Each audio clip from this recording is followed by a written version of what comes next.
नमस्ते सम्पूर्णमा मेरो युट्युब च्यानलमा स्वागत छ सम्पूर्णलाई। साथीहरु म धेरै दिनपछि भिडियो बनाउन लागेछु है। म पहाडबाट गाउँतिर तराईतिर सबतरीतिर झरेको छु।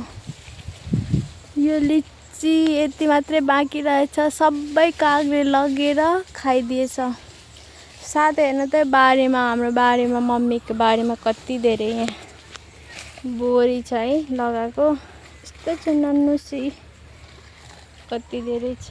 मैले अस्ति भर्खर टिपेको थिएँ, यहाँ बोरी फेरि भइसकेछ सानो सानो। साथै यहाँ हेर्नुस् त यत्रो धेरै आँपको बोट छ गाइज। 1 2 3 4 5 6 7 8 9 10 वटा रुख छ है आँपको, तर फलेको चाहिँ यसपालि छैन। गाउँतिरको खेती यस्तै हुन्छ। हेर्नु त जति घाँस काटे पनि यत्तिकै भइराख्छ क्या। यति धेरै झारपात। यो साग हेर्नुस् गाइज, यो साग यति धेरै खायौँ कि यसपालि यसको थुप्रै बिउ आछ। यो सागको बिउ हो, सबै साग हो। यो बारी रमाइलो लाग्छ के साथीहरु। यस्तो ठाउँमा आएपछि, आफ्नो घरतिर आएपछि साह्रै रमाइलो हुन्छ नि गाइज।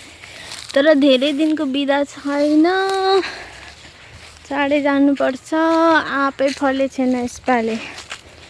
मेरो ब्लगलाई सबैजनाले माया गरिदिनु होला। सबजनाले लाइक कमेन्ट सब्स्क्राइब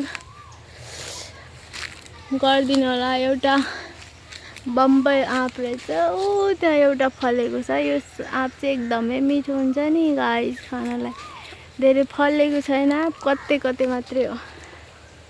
ऊ त्यहाँ एउटा यस्तो ठाउँमा पनि एउटा फलेको रहेछ। रमाइलो लाग्छ। फेरि यहाँबाट जानुपर्छ चाँडै, धेरै दिनको बिदा छैन मेरो। यो झारी बारी यस्तै हो। प्लस यो डल्ली मेरो क्युटी पाई यहाँ छिन्। कति खाइसी? लिची लिची खाँदैछ यिनी। बारीमा यस्तो झारपात छ। साथै त्यो परालको लाई त्यसरी राख्छ। हाम्रो यतातिर टाल भन्छ, टाल। पराल राखेकोलाई टाल भन्छ। यहाँ बारीमा आएपछि मलाई बारीमै बस्न मन लाग्छ। तर यति झारपात छ नि गाइज, जति सफा गरे पनि यो कहिल्यै जाँदैन। 5 दिन छोडिदियो भने सफा गरेर यस्तै हुन्छ। यसमा चाहिँ प्याज लगाएको थियो, प्याज चाहिँ उखालिसक्यो। त्यो चाहिँ घाँस रहेछ, यो घाँस हो। यतातिर नि रुखै रुख छ क्या। घर भनेको त्यही नजिकै छ। ऊ त्यहाँ घर हो। केराको पनि बोट छ थुप्रै साथीहरु। भर्खरै मम्मीले टिप्नु भएको केरा, त्यहाँ फलेको पनि छ केरा गाइज। सबजनाले माया गरिदिनु होला। मेरो भिडियो सबजनाले फुल वाच गरिदिनु होला। साथै यस्तै भिडियो चाहियो भने चाहिँ मलाई चाहिँ कमेन्ट गर्नु होला साथीहरु। केराको बगान त्यहाँ छ। बारीमा चाहिँ सबै थोकको रुख छ साथीहरु। लिची पनि छ। सबै टिपिसक्यो हो, कागले खाइदियो आधी भन्दा बढी। अब यति मात्रै बाँकी छ अब लिची। मेरो फेभरेट छ है यो लिची भनेको। कस्तो मिठो हुन्छ यो चाहिँ। यो सिजनै लिचीको। अनि साथै बोरी पनि भर्खर टिपेको। यस्तो छ बोरी।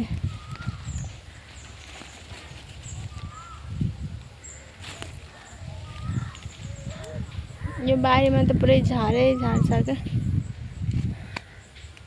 जति सफा गरे पनि उयो यस्तै भइहाल्छ।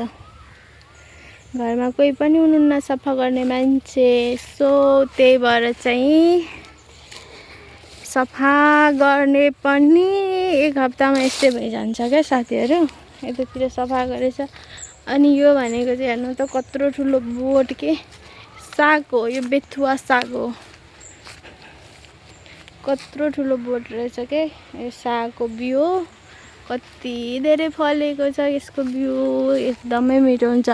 साथै यो धेरै रोगहरू पनि ओटीहरू गरेको पेसेन्ट पनि यो साग मजाले खान सकिन्छ है। अरू साग नखाए पनि यो साग चाहिँ सबैले खान मिल्छ गाइज। हेर्नु कत्रो ठुलो ठुलो छ यो साग।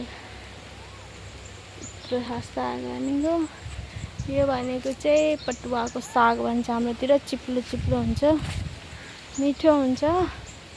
म चाहिँ 5 दिन भइसक्यो गाइज यहाँ आएको। डेली साग चाहिँ खाने गरिरहेको छु किनभने पहाडतिर सागै पाउँदैन पुरै। आज मैले चाहिँ यसको साग खाएँ। यो सागलाई तपाईँहरूले के भन्नुहुन्छ? यतातिर रानी साग र रानी साग भन्छ यो सागलाई। कति धेरै छ। आज भर्खर टिपेको फेरि यो साग। कसलाई चाहिएको छ आउनुहोस् हाम्रोतिर। सप्तरी पहाडबाट यहाँ आइसकेको छु म गाइज। रमाइलो भइरहेछ। धेरै दिन भ्याकेन्सी छैन मेरो, धेरै दिन भ्याकेन्ट छैन, धेरै दिन बिदामा छैन मेरो। जम्मा 1 हप्ता छु। 1 हप्तामा मजाले डेली बाई डेली साग खाएर साथीहरू पहाडतिर लाग्नुपर्छ। हुन्छ त गाइज, मेरो भिडियो तपाईँलाई कस्तो लाग्यो सबैजनाले कमेन्ट, लाइक एन्ड सब्सक्राइब गरिदिनु होला। Bye bye, have a nice day. धेरै धेरै माया साथीहरू।